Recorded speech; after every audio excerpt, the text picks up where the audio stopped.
नमस्कार दोस्तों, आज हम लेकर आए हैं महाभारत की एक ऐसी गहरी और रहस्यमयी कहानी। हस्तिनापुर, एक ऐसा राज्य जिसकी महिमा चारों दिशाओं में गूंजती थी। राजा शांतनु के बाद इस महान साम्राज्य की बागडोर अब एक स्त्री के हाथों में आने वाली थी।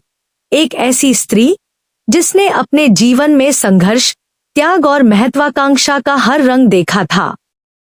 वह थी सत्यवती। सत्यवती का जन्म किसी राजमहल में नहीं हुआ था। वह एक साधारण मछुआरे की बेटी थी। उसका जीवन नदी, नाव और मछलियों के बीच बीता, लेकिन उसके भीतर कुछ असाधारण था।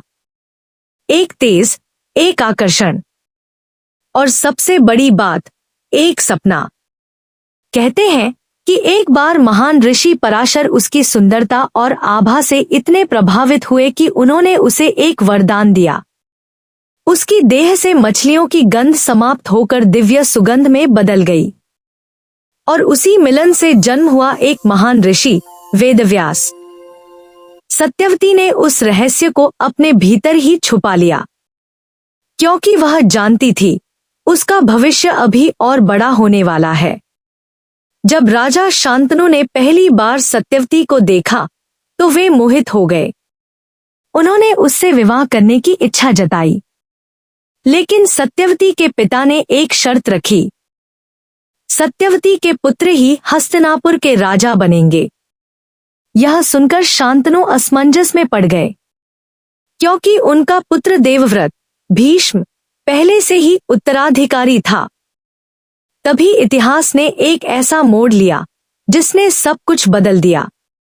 देवव्रत ने अपने पिता के प्रेम के लिए आजीवन ब्रह्मचर्य और सिंहासन त्यागने की भयंकर प्रतिज्ञा ली, और उसी दिन वह बन गए भीष्म पितामह।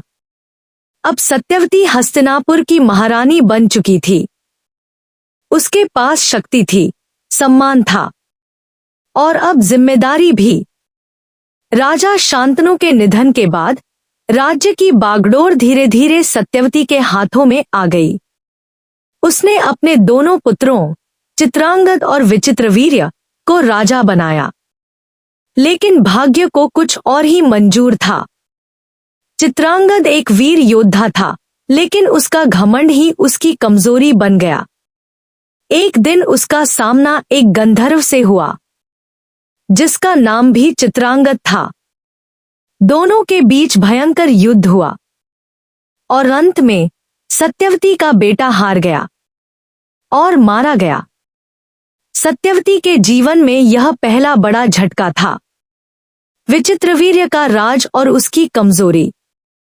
अब राज्य का राजा बना विचित्रवीर्य, लेकिन वह अपने भाई जैसा वीर नहीं था। वह कमजोर था, अस्थिर था और राजकाज में ज्यादा रुचि नहीं रखता था। सत्यवती चिंतित रहने लगी, क्या मेरा वंश यहीं समाप्त हो जाएगा? भीष्म पितामह ने विचित्रवीर्य के लिए विवाह का निर्णय लिया। उन्होंने काशी जाकर 3 राजकुमारियों अंबा, अंबिका और अंबालिका का स्वयंवर जीत लिया और उन्हें हस्तिनापुर ले आए। अंबा ने तो अपना प्रेम किसी और के लिए बताया, इसलिए उसे छोड़ दिया गया, लेकिन अंबिका और अंबालिका का विवाह विचित्रवीर्य से हो गया। समय बीता, लेकिन विचित्रवीर्य भी ज्यादा समय तक जीवित नहीं रहा। वह बीमार पड़ गया और बिना संतान के ही उसकी मृत्यु हो गई। अब हस्तिनापुर का सिंहासन खाली था और सत्यवती के सामने एक बहुत बड़ा संकट खड़ा था। वंश कैसे आगे बढ़ेगा? सत्यवती जानती थी कि अब उसे कुछ असाधारण करना होगा। तभी उसे याद आया उसका पहला पुत्र ऋषि वेदव्यास। उसने उन्हें बुलाया और एक प्रथा का सहारा लिया, नियोग। इस प्रथा के अनुसार वंश को आगे बढ़ाने के लिए किसी योग्य पुरुष से संतान उत्पन्न कराई जाती थी। वेदव्यास ने अंबिका और अंबालिका से संतान उत्पन्न की, लेकिन यह प्रक्रिया सामान्य नहीं थी। जब वेदव्यास अंबिका के पास गए तो वह डर गई और उसने अपनी आंखें बंद कर ली। उससे जन्मा धृतराष्ट्र, जो जन्म से अंधा था, जब वे अंबालिका के पास गए तो वह भय से पीली पड़ गई। उससे जन्मा पांडु, जो कमजोर शरीर वाला था, एक दासी के साथ भी नियोग हुआ। उससे जन्मा विदुर, जो अत्यंत बुद्धिमान और धर्मज्ञ था। सत्यवती ने यह सब केवल अपने वंश को बचाने के लिए किया था।